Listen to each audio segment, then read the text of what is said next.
Good morning everyone, good morning. आज हम geography नहीं एक्चुअली केमिस्ट्री पढ़ेंगे, क्योंकि केमिस्ट्री अभी एक भी दिन नहीं हुई है, स्टार्ट तक नहीं हुआ था। तो हमने सोचा आज पहले केमिस्ट्री पढ़ते हैं, उसके बाद जैसा रूटीन मैंने बताया था वैसा ही होगा। ठीक है, तो आई थिंक किसी को कोई प्रॉब्लम नहीं होनी चाहिए इस बात से। क्लासेस आपकी रेगुलर चलेंगी, थोड़ी हेल्थ इशू की वजह से ऐसा हो गया था कि आपकी एक दो दिन क्लासेस नहीं हो पाई थी, पर इससे कोई आपके सिलेबस पे इफेक्ट नहीं पड़ेगा। अगर ऐसा कुछ होगा, मान लो अभी तो फॉर्म भी नहीं आया है, जैसे ही फॉर्म आ जाएगा तो आपकी क्लासेस उसके अकॉर्डिंग फिर चलने लगेगी, तो दिक्कत नहीं होगा। परेशान मत होना कभी से भी कि क्लासेस नहीं चल रही हैं या सिलेबस कैसे कंप्लीट होगा। ठीक है, चलो शुरू करते हैं। सबसे पहले देख लेते हैं केमिस्ट्री। केमिस्ट्री है क्या, ये तो कहीं भी नहीं पूछा जाता है, पर आपको पता होना चाहिए। Chemistry is the branch of science which deals with the composition of matter. देखो, composition of matter जो मैंने बोला है जस्ट आप लोग नोट करते जाना और नोट्स जरूर बनाना। सभी लोगों से मैं रिक्वेस्ट करूंगी कि नोट्स सभी लोग बनाया कीजिए। मैं देखती हूँ सिर्फ 2 से 3 लोग 4 लोग नोट्स बनाते हैं, बाकी लोग नोट्स नहीं बनाते हैं, तो आप प्लीज सभी लोग नोट्स बनाया कीजिए। मैंने कहा chemistry is the branch of science which deals with the composition of matter. तो यहाँ एक टर्म आया मैटर। अब मैटर क्या है, व्हाट इज मैटर? तो anything that yes Shreya, Anything which occupies space is known as matter. आपकी आवाज एक सेकंड, एक बार फिर से रिपीट कीजिए, क्या बोल रही थी आप? Anything that occupies space is known as matter. हाँ, वेरी गुड, बहुत अच्छी। हाँ, anything which have some mass and occupy some space. Anything which has some mass and occupy some space is known as matter. अब matter के कितने states होते हैं?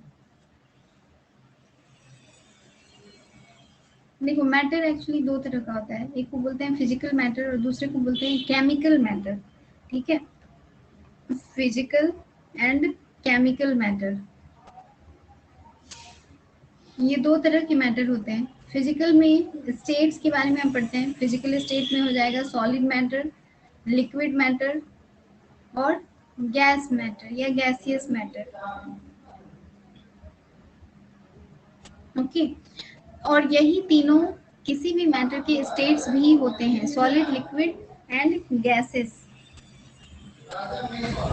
Solid आप समझ रहे हो, which has definite shape and definite volume. इसका शेप एंड वॉल्यूम दोनों ही डिफिनिट होगा। लिक्विड, इसका वॉल्यूम डिफिनिट नहीं, शेप डिफिनिट नहीं होगा बट वॉल्यूम डिफिनिट होगा। और गैसेस का ना शेप डिफिनिट होता है ना ही वॉल्यूम डिफिनिट होता है। मान लो अगर पूरे एयर, मतलब कि एक पर्टिकुलर एयर को, ये कितना भी, मान लो 5 ग्राम एयर है और उसे आप एक रूम में रखोगे तो वो पूरा फैल जाता है, मतलब पूरे एक रूम के आकार का हो जाएगा। तो ना ही उसका वॉल्यूम डिसाइड कर सकते हो आप और ना ही उसका शेप डिसाइड करता है। और सॉलिड में सारी चीजें डिफिनिट होती है। डिफिनिट होने का मतलब होता है कि इनके बीच का जो इंटर मॉलिक्यूलर फोर्स होता है, दो मैटर जो है वो कुछ मॉलिक्यूल से मिलके बनेगा। ठीक है, इसके बीच हम पढ़ेंगे मॉलिक्यूल जो है, सॉरी मैटर जो है वो मॉलिक्यूल से मिलकर बने रहते हैं। ठीक है, तो इन मॉलिक्यूल्स के बीच में कुछ फोर्सेस होते हैं जिनको मॉलिक्यूलर फोर्स कहा जाता है, और ये अट्रैक्टिव फोर्सेस होती है। अट्रैक्टिव कहने का मतलब है कि एक दूसरे को अट्रैक्ट करती हैं।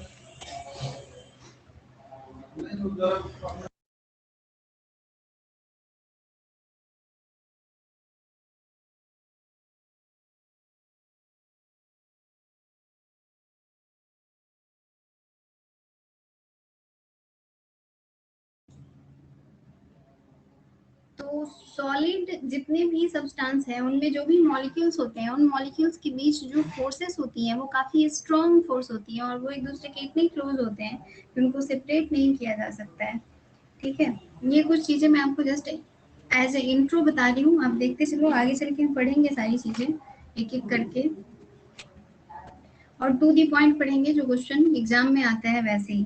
ठीक है, ये सारी चीज़ें नोट करते चलना। Solid which has definite shape and volume, और इसमें रिजिडिटी होगी और ये मतलब कंप्रेस नहीं हो सकता है बहुत ज़्यादा प्रेशर अप्लाई करने पे, लेकिन लिक्विड को थोड़ा कंप्रेस किया जा सकता है, गैसेस को भी कंप्रेस किया जा सकता है क्योंकि इनके बीच डिस्टेंस काफ़ी ज़्यादा होता है, इनके मॉलिक्यूल्स के बीच काफ़ी दूर दूर फैले हुए होते हैं।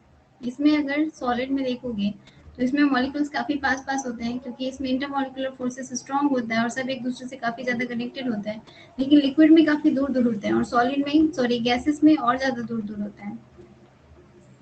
ठीक है, तो ये सॉलिड लिक्विड और गैसियस स्टेट हो गए। अब इम्पोर्टेंट इसमें क्या पूछा जाता है, तो इम्पोर्टेंट ये पूछा जाता है कि अगर आप किसी सॉलिड सब्सटेंस को लिक्विड में कन्वर्ट कर रहे हो तो ये प्रोसेस क्या कहलाता है? कोई बता सकता है इस प्रोसेस को क्या कहते हैं?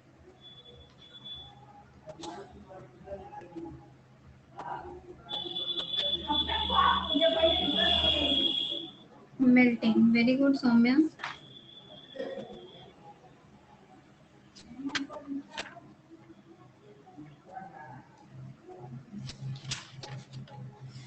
और अगर लिक्विड से सॉलिड बनाना हो तो फ्यूजन, वेरी गुड। देखो अगर सॉलिड से लिक्विड करना हो, जैसे आइस है, ठीक है, और लिक्विड फॉर्म हो जाएगा वाटर, तो इस प्रोसेस को क्या कहते हैं? मेल्टिंग। कि आइस जो है वो मेल्ट होकर वाटर में कन्वर्ट हो गया है, ठीक है, और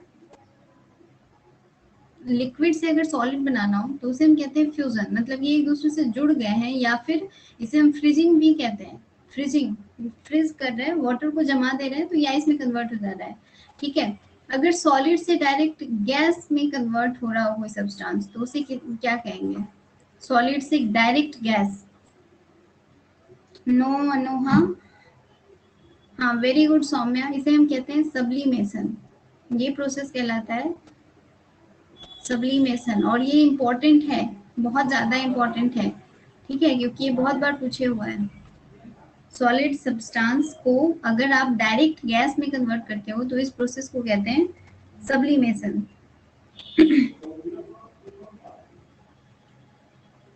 और अगर गैस से सॉलिड बनाना हो तो इस प्रोसेस को क्या कहेंगे?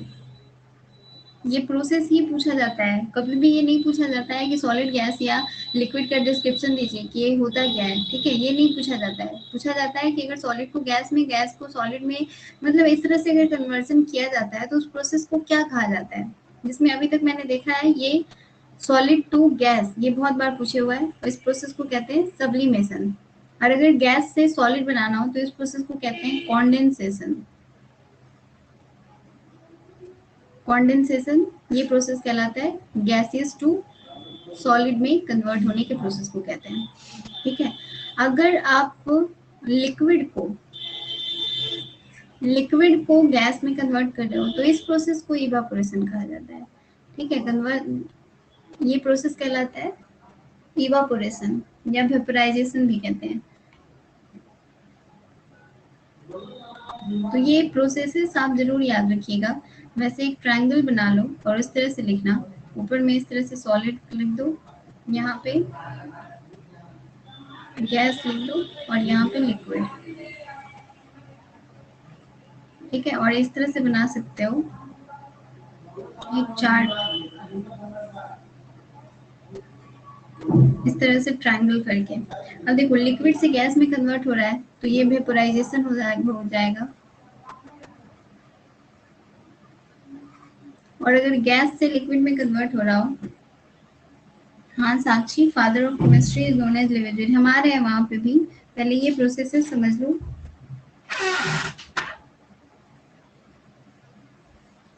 अगर लिक्विड से सॉलिड तो ये कहलाता है फ्यूजन या फिर फ्रीजिंग।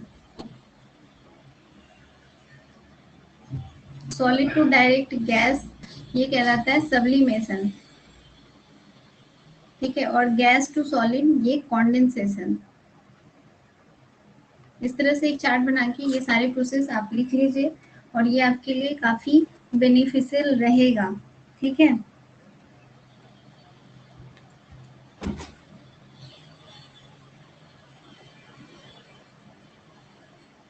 पहली बार जब स्टडी स्टार्ट हुई थी तो हमारे जो वेद या पुराण है उन्हीं से ये सारी चीजें आई थी और उन्हीं से हमने पढ़ना शुरू भी किया था एक्चुअली। और एक तरह से अगर देखोगे तो जो भी वेद पुराण है हमारे वो सभी बहुत ही ज़्यादा साइंटिफिकली तरीके से लिखे हुए हैं। मतलब जो भी आज इन्वेंशंस हो रहे हैं साइंस के एरिए में वो ऑलमोस्ट इन्हीं सारी चीज़ों से दी हुई है। तो उस समय कहा जाता था, जो इंडियन फिलोसफर्स थे वो बोलते थे कि हमारा शरीर जो है वो बेसिक 5 तत्वों से मिलकर बना है।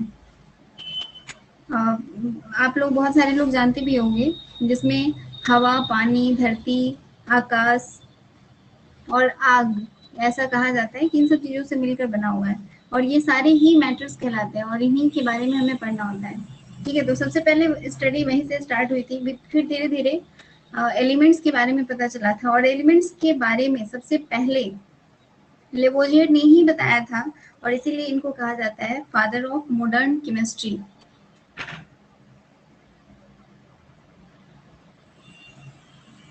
Very good Saumya. हाँ हाँ, वेरी गुड साक्षी। चलो, आप लोगों की नॉलेज काफ़ी अच्छी है और आगे आई होप आप लोग बहुत अच्छा करोगे, ठीक है। तो मेरी विशेष है कि आप लोग अच्छा करो।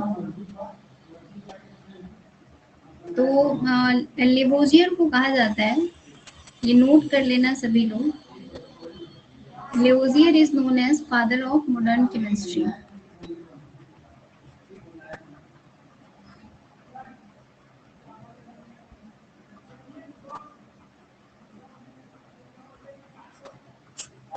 ही is known as father of modern chemistry. अब हम आ रहे थे आगे सब्सटेंस, एलिमेंट्स के बारे में, ठीक है। तो एलिमेंट्स को कहा जाता है simplest form of any matter या simplest form of pure substance. Simply simplest elements में आप लोग नोट कर सकते हो।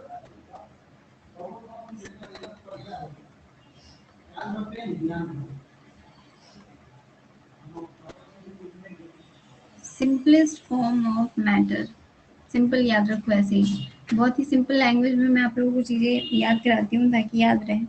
अब देखो एलिमेंट्स कितने तरह के हो सकते हैं, तो एलिमेंट्स 3 तरह के होते हैं।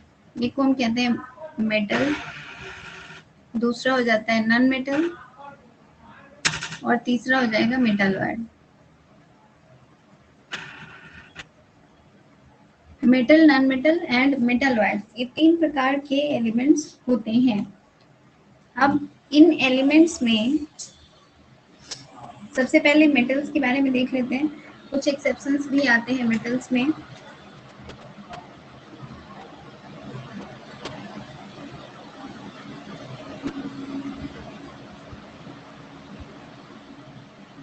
मेटल्स में ये सॉलिड होते हैं, जितने भी मेटल्स होंगे मोस्टली सॉलिड होते हैं, लेकिन इसमें भी एक एक्सेप्शन होगा।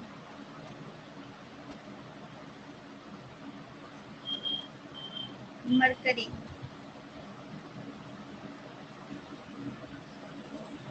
ये लिक्विड फॉर्म में होता है तो एक मेटल, लेकिन ये लिक्विड फॉर्म में होता है और बाकी जितने भी ऑलमोस्ट जितने भी मेटल्स हैं वो सभी सॉलिड होते हैं। Very good, good conductors of heat and electricity. Next character हो जाएगा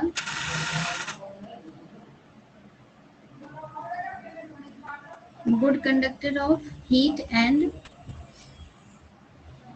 इलेक्ट्रिसिटी, ठीक है। इसमें ग्रेफाइट एक मतलब अलग से आता है, जो कि नॉन मेटल होने के बावजूद वो गुड कंडक्टर है इलेक्ट्रिसिटी का। इलेक्ट्रिसिटी बहुत अच्छे से कंडक्ट करता है। ग्रेफाइट को इलेक्ट्रिसिटी कंडक्ट करने के लिए काफ़ी ज़्यादा इस्तेमाल भी किया जाता है। अगला कैरेक्टर हो जाएगा high melting point and boiling point. जितने भी मेटल्स होते हैं उनका मेल्टिंग पॉइंट और बॉइलिंग पॉइंट दोनों ही बहुत ज्यादा हाई होता है, बहुत हाई टेम्परेचर पे इनको पिघलाया जा सकता है, ठीक है। और इनकी लैटिस एनर्जी भी काफी ज्यादा होती है। और भी बहुत सारी चीजें हैं, उतना आपको जानने की जरूरत नहीं है। सिंपल याद रखो कि ये सारे के सारे सॉलिड स्टेट में होते हैं, जिसमें एक्सेप्शन है मरकरी। और इसीलिए जितने भी एक्सेप्शंस हैं, देखो chemistry and biology is known as the science of exceptions. इन दोनों सब्जेक्ट में आपको बहुत सारे एक्सेप्शंस मिलेंगे, ठीक है। तो इसमें एक्सेप्शन में आ जाएगा मरकरी, और जितने भी एक्सेप्शंस होते हैं वही एग्जाम में सबसे ज्यादा पूछे जाते हैं, ठीक है। तो इसीलिए हमको उस पर ही ध्यान देना है ज्यादा। इनका मेल्टिंग पॉइंट और बॉइलिंग पॉइंट काफी ज्यादा होगा। लस्चरस होते हैं, इनको लंबे पतले तार के रूप में खींचा जा सकता है, इनको प्लेट के फॉर्म में बनाया जा सकता है। मैलिएबल होते हैं, डक्टाइल होते हैं, ठीक है। लस्टर का मतलब होता है साइनी होते हैं, इनके ऊपर चमक होती है। मेटल जितने भी होते हैं सब चमकीले होते हैं, ठीक है। ये सब अलग अलग और भी लस्टर हो गया, डक्टाइल होंगे, मैलिएबल होंगे। देखो डक्टाइल एंड मैलिएबल ये दोनों ऑलमोस्ट सेम चीजें हैं। जैसे मैलिएबल का मतलब होता है इनको काफी पतले तार के रूप में कन्वर्ट किया जा सकता है, ठीक है। और डक्टाइल का मतलब है कि इनको पीट पीट कर इनको चौड़ा प्लेट बनाया जा सकता है। जैसे लोहे को कैसे कूट कूट के और बहुत सारी चीजें बनाई जाती है, हाँ सीट के फॉर्म में बनाया जा सकता है। तो ये ऑलमोस्ट सेम चीजें होती है। लस्टर का मतलब होता है शाइनिंग, मतलब इनमें चमक होती है काफी ज्यादा। और सोनोरस होते हैं। सोनोरस कहने का क्या मतलब होता है? सोनरस कहने का मतलब है जब इन पे आप पीटोगे किसी चीज से या आवाज करोगे तो इनमें साउंड प्रोड्यूस होता है, ठीक है। इसी को कहा जाता है सोनोरस प्रॉपर्टी। तो ये सारे मेटल्स की अलग अलग प्रॉपर्टी हो गए। Solid, good conductor of heat and electricity, high melting and boiling point, lustrous, sonorous, ductile and malleable, ठीक है। अब आप लोग को पता ही है बहुत सारे, जैसे कि iron, copper, silver, gold, aluminium, ये सभी के सभी मेटल्स हैं। पीरियोडिक टेबल में मैं अभी आगे चल के आपको बताऊंगी आपको कैसे याद रखना है पीरियोडिक टेबल। और केमिस्ट्री की क्लास जब भी होगी आप अपने सामने पीरियोडिक टेबल जरूर रखोगे, उसमें आपको पता चलते रहेगा, याद करने में भी आपको आसानी होगी और एग्जाम में आप कभी नहीं भूलोगे, ठीक है। केमिस्ट्री पढ़ने का एक सिंपल तरीका है ये, क्योंकि आपके लेवल पे बहुत ज्यादा क्वेश्चन नहीं पूछा जाता है। और हाँ, एक मैं होमवर्क आज दूंगी, 1 to 30 आपको याद होना चाहिए सारे के सारे एटॉमिक नंबर्स और उनके सिंबल्स और एटॉमिक मास। जितने भी एलिमेंट्स हैं उन सभी के एटॉमिक नंबर, मास, ये सब 1 to 30 इतना याद रखोगे आपके लिए ये काफी ज्यादा होगा। Okay, very good Saumya. आपको अगर याद है, जिन्हें याद है उन्हें बहुत अच्छी बात है। अगर जिन्हें नहीं याद है वो याद जरूर रखना है, क्योंकि ये काफी हेल्प करता है और इससे ज्यादा एग्जाम में पूछे भी नहीं जाते हैं, ठीक है। तो इन्हें याद रखना अच्छी बात है संकेत, अगर आपको भी याद है तो। नेक्स्ट है नॉन मेटल। अब नॉन मेटल में सारी चीजें जस्ट इसके अपोजिट हो जाएंगी। अपोजिट कहने का मतलब है कि ये सारे के सारे ऑलमोस्ट लिक्विड स्टेट में पाए जाएंगे या फिर गैसियस स्टेट में होंगे, ठीक है। और इनके ऊपर लस्टर नहीं होता है, लेकिन नो लस्टर मतलब इनमें चमक नहीं होगा।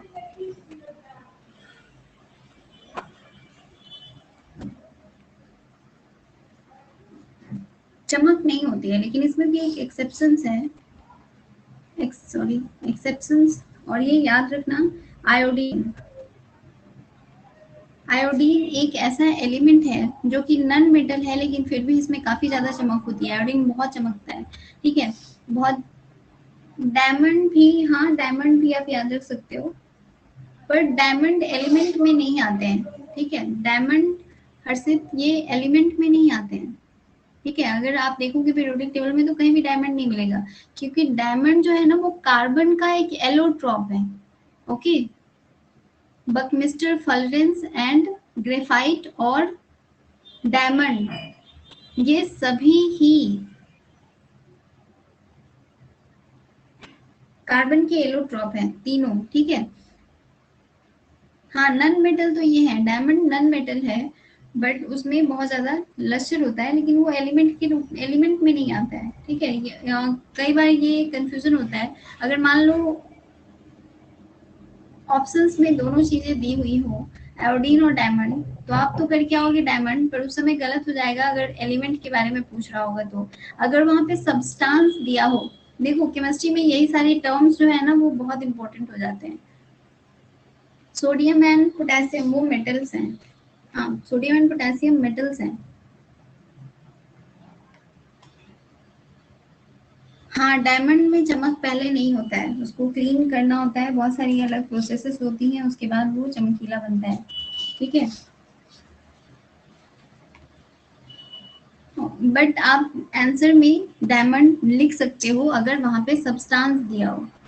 ठीक है, कि कौन सा सब्सटेंस सबसे ज्यादा नन मेटल होने के बावजूद भी चमकीला है, तो उस केस में डायमंड आंसर होगा। लेकिन अगर सिर्फ एलिमेंट की बात करेगा, ठीक है, एलिमेंट वो क्वेश्चन में, तो वहां पे आयोडीन देना। ठीक है, ये अंतर समझो, इसी वजह से एग्जाम में गलती होती है, गलती नहीं करना है। एलिमेंट्स एंड सब्सटेंस या मैटर दोनों चीजों में अलग बात हो जाती है। जैसे अगर नॉन मेटल के केस में आ जाएगा ग्रेफाइट, बट ग्रेफाइट भी कार्बन का एक एलोट्रॉप है और ये इलेक्ट्रिसिटी कंडक्ट करता है। जितने भी नॉन मेटल्स होते हैं वो bad conductor of heat and electricity होते हैं। इसके सारे अपोजिट में लिखना, ठीक है, ये हो जाएंगे bad conductor of electricity, heat and electricity.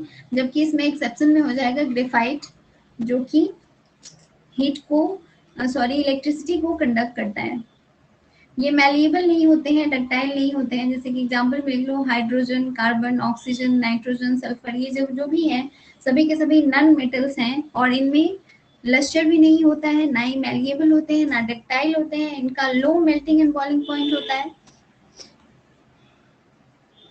ठीक है, अगला है मेटालॉयड। तो मेटालॉयड इन दोनों के बीच की प्रॉपर्टी उनमें पाई जाती है, सिंपल सी है। मेटालॉयड्स में कॉमन प्रॉपर्टी होगा मेटल और नॉन मेटल का, और इसमें बहुत कम एलिमेंट्स आते हैं, जैसे कि आर्सेनिक, एंटीमनी और बिस्मथ, इनको कहा जाता है मेटालॉयड्स। तो ये सारी चीजें आप नोट कर लो। नॉन मेटल, मेटल एंड मेटालॉयड में लिखना। हाँ, गैलियम एंड जर्मेनियम, सबसे ज्यादा जर्मेनियम को ही लिया जाता है। Arsenic, germanium, antimony, bismuth, total 7 है इनका नंबर। ठीक है, सिर्फ पूरे पीरियोडिक टेबल में सिर्फ 7 ही ऐसे एलिमेंट हैं जो कि मेटालॉयड्स हैं। ठीक है, इसमें आ जाता है gallium, arsenic, antimony, bismuth, germanium, indium. ठीक है, ये 7 एलिमेंट्स हैं जो कि टोटल मेटालॉयड्स हैं पूरे पीरियोडिक टेबल में। मेटालॉयड्स में लिखना दोनों का कैरेक्टर, मतलब इनका कॉमन कैरेक्टर होता है मेटल एंड नॉन मेटल का। They have common characters of metal and non metal, मतलब इनका कुछ कैरेक्टर मेटल की तरह होगा और कुछ कैरेक्टर नॉन मेटल की तरह होगा।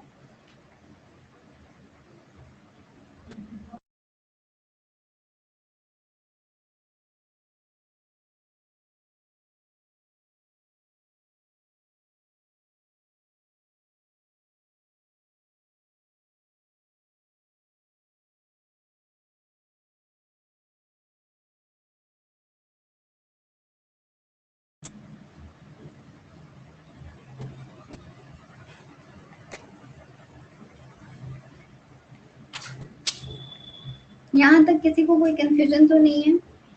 सारी चीजें समझ में आ रही है सभी को? ये बहुत इजी है, केमिस्ट्री का बेसिक एक तरह से आप कह सकते हो, ये टर्म आपको जानना चाहिए। ठीक है, अब देखो अगला टर्म आ जाएगा कंपाउंड। तो कंपाउंड का मतलब हो जाएगा वैसे सब्सटेंस जो कि प्योर सब्सटेंस होते हैं और ये बहुत सारे डिफरेंट एलिमेंट से मिलकर बने होते हैं, और वो भी फिक्स्ड प्रोपोर्शन में, एक फिक्स्ड अमाउंट में। जैसे कि कंपाउंड में एग्जांपल देख लो H2O, तो इसमें 2 एलिमेंट हैं, हाइड्रोजन और ऑक्सीजन, और एक फिक्स्ड अमाउंट में, ये मतलब फिक्स्ड प्रोपोर्शन में ये आपस में जुड़े हुए हैं। मतलब ये है कि एक ऑक्सीजन जो है वो 2 हाइड्रोजन से जुड़ा है और तभी पानी का निर्माण किया है। अगर ऐसा नहीं हो सकता है कि इसको हम H4O2 लिख दें और बोले कि ये भी तो वाटर ही है, ऐसा नहीं होगा, ये कुछ और ही हो जाएगा। ठीक है, तो इनका फिक्स्ड कंपोजिशन हो तभी हम कहते हैं कंपाउंड। तो कंपाउंड में लिख लो प्योर सब्सटेंस दैट हैव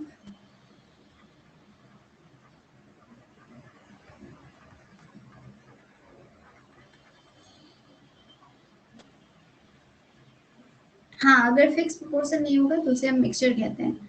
मतलब यही हुआ कि सब्सटेंस दो प्रकार के होते हैं, सब्सटेंस दो तरह के होते हैं, एक को हम कहते हैं मिक्सचर और दूसरे को कहते हैं कंपाउंड। और कंपाउंड का मतलब होता है प्योर सब्सटेंस, इसको प्योर सब्सटेंस भी कहा जाता है। ठीक है, सब्सटेंस दो तरह के हो गए, mixture and compound. And compound में कंपाउंड को बोलते हैं pure substance and that have two or more elements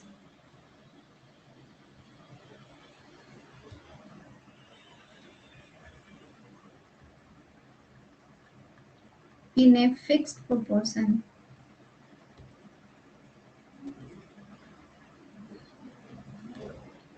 Pure substance that have two or more elements in a fixed proportion, तो ये कहलाता है कंपाउंड। अगर फिक्स प्रोपोर्शन में नहीं होगा, किसी भी इनडेफिनिट प्रोपोर्शन में हो तो उसे हम कहते हैं मिक्सचर।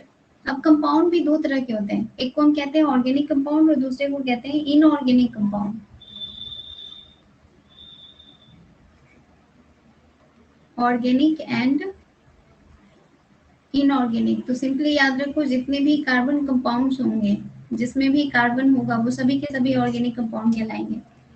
बस सिंपल याद रखना, जिसमें भी कार्बन प्रेजेंट हो वो ऑर्गेनिक कंपाउंड है, मतलब कार्बन कंपाउंड्स को ही हम ऑर्गेनिक कंपाउंड कहते हैं।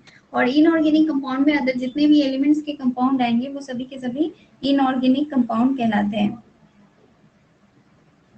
देखो, कार्बोहाइड्रेट, प्रोटीन, ऑयल्स, फैट्स, ये सभी के सभी ऑर्गेनिक कंपाउंड कहलाते हैं। लेकिन जो कॉमन साल्ट, मार्बल या वाशिंग सोडा, जो खावा सोडा, इस तरह की जो भी चीजें होती हैं उन्हें हम कहते हैं इनऑर्गेनिक सब्सटेंस, क्योंकि उसमें कार्बन की अमाउंट नहीं होता है, कार्बन नहीं पाया जाएगा। जिसमें भी कहीं पे भी कार्बन होगा वो सभी ऑर्गेनिक कंपाउंड कहलाते हैं। मिक्सचर भी दो तरह के होते हैं, एक को हम कहते हैं होमोजेनियस मिक्सचर और दूसरा कहलाता है हेट्रोजेनियस मिक्सचर। जिसमें यूनिफॉर्म कंपोजिशन हो उसे होमोजेनियस मिक्सचर कहा जाता है। हाँ, मिक्सचर भी दो प्रकार के होते हैं, दो टाइप के होते हैं, होमोजेनियस और हेट्रोजेनियस, ये दो तरह के हो गए, होमोजेनियस एंड हेट्रोजेनियस। होमोजेनस और हेट्रोजेनस भी कहा जाता है। तो होमोजेनस उसे कहते हैं जिसमें कंपोजिशन यूनिफॉर्म हो। यूनिफॉर्म कंपोजिशन कहने का मतलब है कि मान लो पानी है और उसमें आप चीनी मिक्स कर रहे हो, तो वो आपस में मिक्स हो जा रहे हैं, कंप्लीटली मिक्स हो जा रहे हैं, तो आपको पता नहीं चलेगा, आप डिफ्रेंशिएट नहीं कर पाओगे देख के कि दोनों अलग अलग हैं, तो उसे हम कहते हैं होमोजेनस मिक्सचर।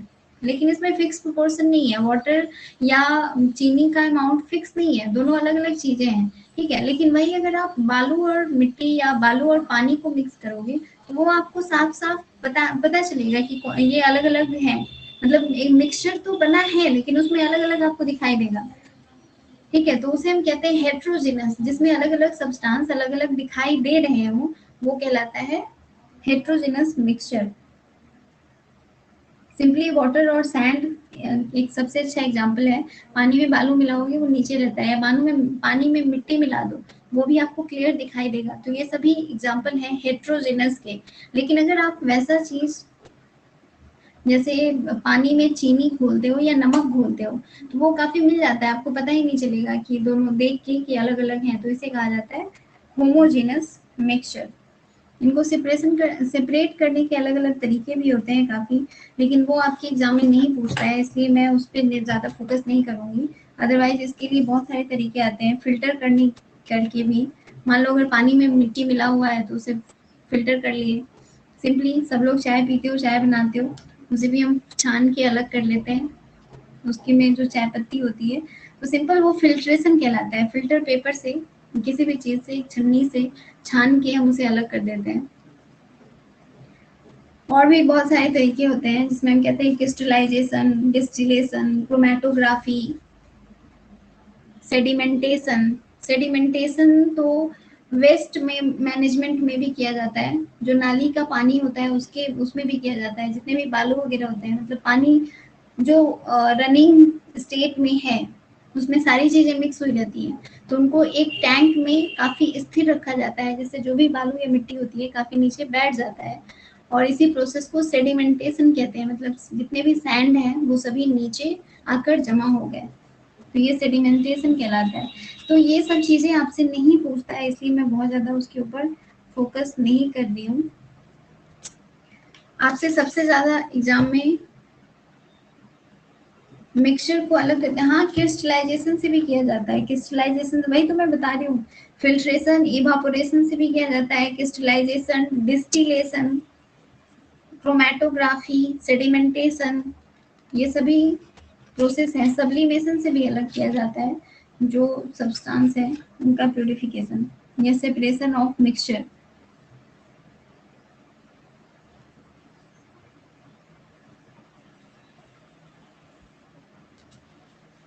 तो ये सब क्योंकि आपके एग्जाम में नहीं पूछा है, मैंने कहीं क्वेश्चन नहीं देखा है, और ये सब इसलिए मैं नहीं बता रही हूँ, उसमें फोकस नहीं करना है ज्यादा।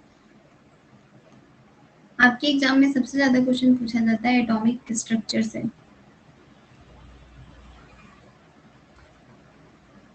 ये एक इम्पॉर्टेंट टॉपिक है आपके एग्जाम के पॉइंट ऑफ व्यू से, एटॉमिक स्ट्रक्चर।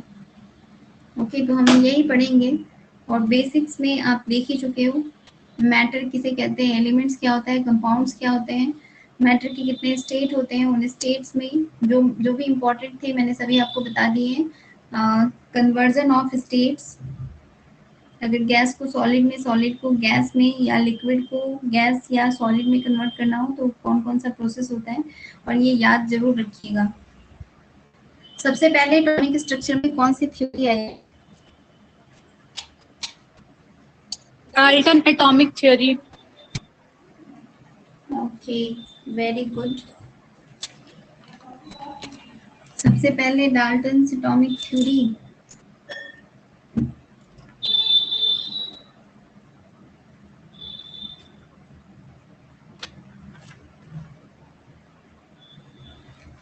वाटरमेलन मॉडल किसके द्वारा दिया गया था?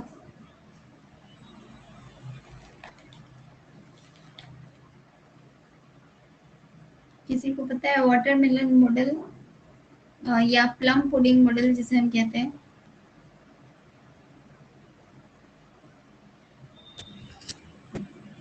देखो बहुत सारे मॉडल के बारे में बताया गया था। Thomson model.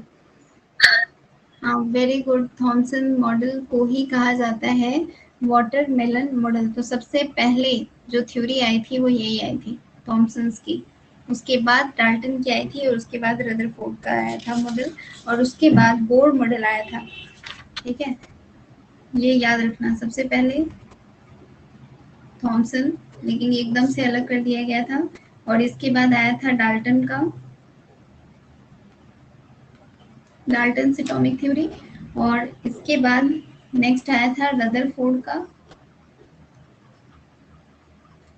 और इसके बाद बोर मॉडल आया था। ठीक है, तो ये याद रखना, थॉमसन के मॉडल को प्लम पुडिंग मॉडल या वाटरमेलन मॉडल कहते हैं। इसलिए कहते हैं क्योंकि इन्होंने सिंपली कह दिया था कि जैसे तरबूज के अंदर कोई बीज इधर उधर फैला हुआ रहता है, वैसे ही एटम के अंदर जो भी एटॉमिक पार्टिकल्स हैं वो इस तरह से अलग अलग जगह पे फैले हुए रहते हैं, इसमें इस तरह से रहते हैं। जस्ट इन्होंने ये बात कह दी थी, और इसीलिए इनको डिस्कार्ड कर दिया गया था, कहीं पे भी एक्सेप्ट नहीं किया गया इनके मॉडल को। उसके बाद नेक्स्ट आया था डाल्टन का मॉडल। इनका पूरा नाम था जॉन डाल्टन, और इन्होंने सबसे पहले एटम को परिभाषित किया था, एक तरह से कह सकते हो आप। डेफिनेशन एटम का क्या होगा ये डाल्टन ने ही दिया था, इसीलिए इनका नाम सबसे पहले एटॉमिक थ्योरी में लिया जाता है, क्योंकि इन्होंने ही एटम को डिस्क्राइब किया है। ठीक है, और इसीलिए कहा जाता है कि डाल्टन का पहला थ्योरी, मतलब डाल्टन ने ही पहले थ्योरी दिया है। Atom can not be created, can not be destroyed. हाँ, ये कह सकते हो, बट ये लाइन पूरी तरह से सही नहीं है। एटम के बारे में उसका डेफिनेशन लिख लो, जो कि डाल्टन ने कहा था, it is a minute indestructible particle. और इनडिविजिबल भी इन्होंने कहा था, it is a minute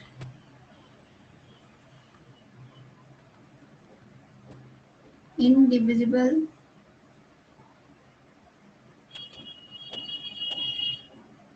indestructible particle। Just इन्होंने इतनी बात कही थी और इसीलिए इनको कहा जाता है कि सबसे पहले इन्होंने ये थ्योरी दी है। और जितने भी एटम्स होते हैं डाल्टन के अकॉर्डिंग, और इन्होंने ऑलमोस्ट 1808 के आसपास ये थ्योरी दी थी, और इन्होंने एटम को डिस्क्राइब इस तरह से किया था कि ये सबसे छोटा माइन्यूट मतलब काफी छोटा होता है, ठीक है, और इनडिविजिबल, इसको डिवाइड नहीं किया जा सकता है, इनडिस्ट्रक्टिबल पार्टिकल होता है, ठीक है। जैसे हमारे शरीर में सबसे छोटा यूनिट सेल होता है, वैसे ही किसी भी मैटर में, इंसान हो कि अदर कोई भी चीज, सबसे पहले वो एटम का ही बना हुआ होता है। मतलब एटम सबसे छोटा बेसिक फंडामेंटल पार्टिकल होता है किसी भी सब्सटेंस का। Atoms cannot be created, destroyed or transformed into atoms of other elements, ठीक है। ये ऐसा नहीं कहा गया है कि atom can not be created, can not be destroyed, atom can be created and can be destroyed, ठीक है। इसीलिए आजकल इतने ज्यादा बॉम्ब वगैरह बनाए जा रहे हैं। तो ये डिस्ट्रॉय भी किया जा सकता है और इसको बनाया भी जा सकता है, लेकिन ये सही कितना है, तो ये सही तब कहा जाएगा कि atoms of an element cannot be created, destroyed or transformed into atoms of other element, ठीक है। किसी एक एलिमेंट के एटम को किसी अदर एलिमेंट में कन्वर्ट नहीं किया जा सकता है, ना उसको मतलब ऐसा नहीं है कि एटम को अगर आप डिस्ट्रॉय कर दो तो उससे किसी अदर एलिमेंट के एटम का निर्माण हो जाए, ऐसा नहीं होगा, ठीक है। बात को समझना है यहाँ पे। It can take part in chemical composition, yes it can. Atoms को डिस्ट्रॉय किया जा सकता है लेकिन उससे किसी अदर एलिमेंट का निर्माण नहीं किया जा सकता है। तो ये सेंटेंस इस तरह से लिखना है, atom of an element can not be created, किसी एलिमेंट के एटम को बनाया नहीं जा सकता है, ठीक है, destroyed or transformed into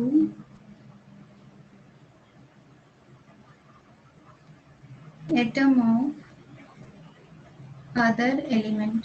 अब ये सही है, ठीक है।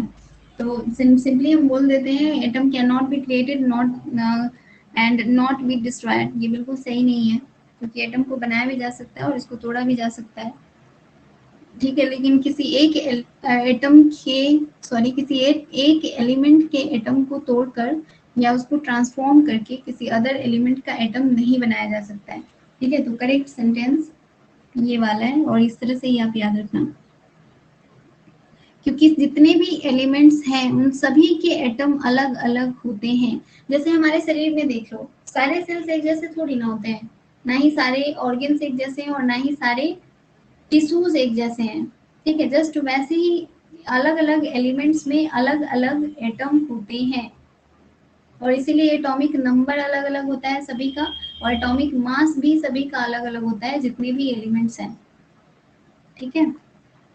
आई थिंक अभी आपका कंफ्यूजन बहुत हद तक दूर हो गया होगा।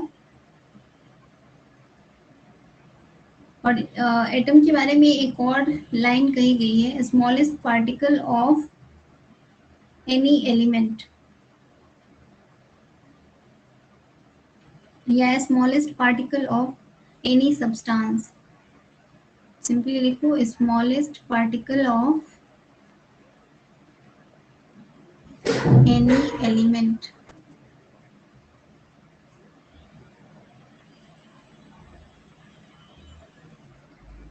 कौन कौन से टॉपिक पढ़ने एग्जाम पॉइंट ऑफ व्यू से, देखो एटॉमिक स्ट्रक्चर पढ़ना है, ठीक है। उसके बाद एटॉमिक स्ट्रक्चर में जितनी भी चीजें हैं जैसे आइसोबार्स, आइसोटोप्स, आइसोटोन्स वगैरह से न्यूट्रॉन, प्रोटॉन और इलेक्ट्रॉन के बारे में पूछ दिया जाता है। जितनी भी रेज हैं उनके बारे में पूछा जा सकता है, ठीक है, जो इसमें थ्योरीज हैं। उसके बाद पीरियोडिक क्लासिफिकेशन से सबसे ज्यादा देखा गया है, और केमिकल बॉन्डिंग, ठीक है, पीरियोडिक क्लासिफिकेशन, केमिकल बॉन्डिंग, ये सब चाहो तो आप नोट कर सकते हो।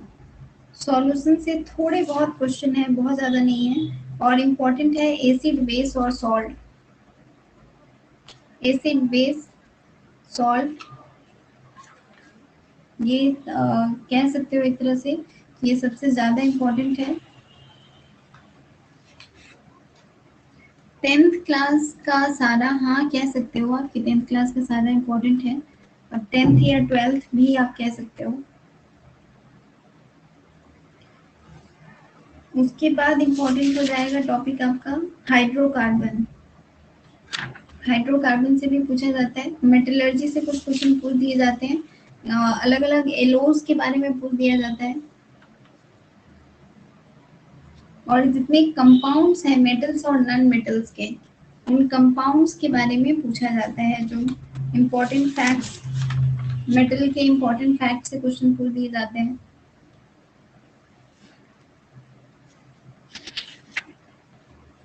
नहीं, रबड़ वगैरह से बहुत क्वेश्चन नहीं है। जो मैन मेड सब्सटेंस है ना, उसमें बहुत कम चीजों से क्वेश्चन पूछा है।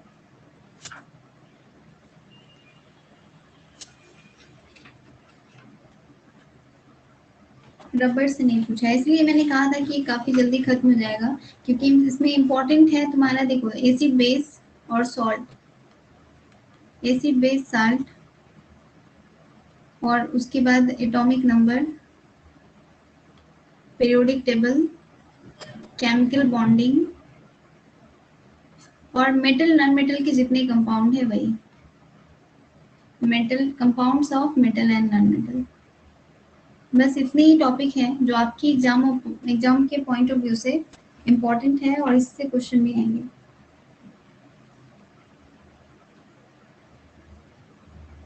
पीडीएफ प्रोवाइड करती हूँ, ओके, मैं कोशिश करती हूँ आपको इन सभी की पीडीएफ प्रोवाइड कर देने की, ठीक है।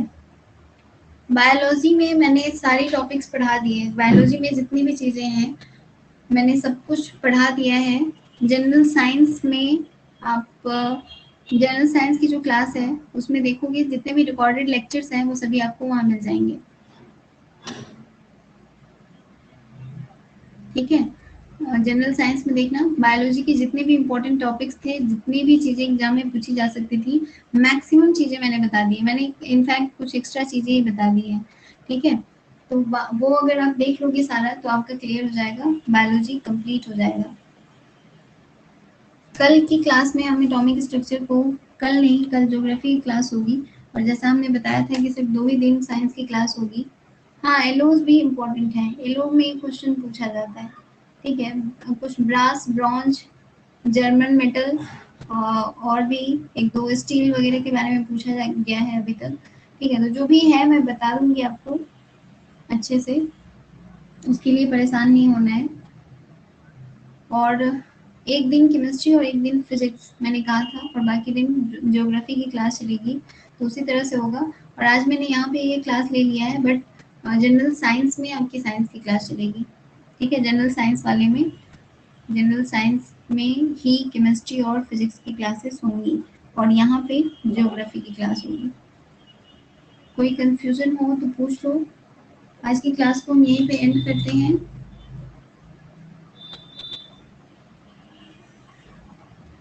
Thank you for coming, and please सभी लोग क्लास अटेंड किया कीजिए।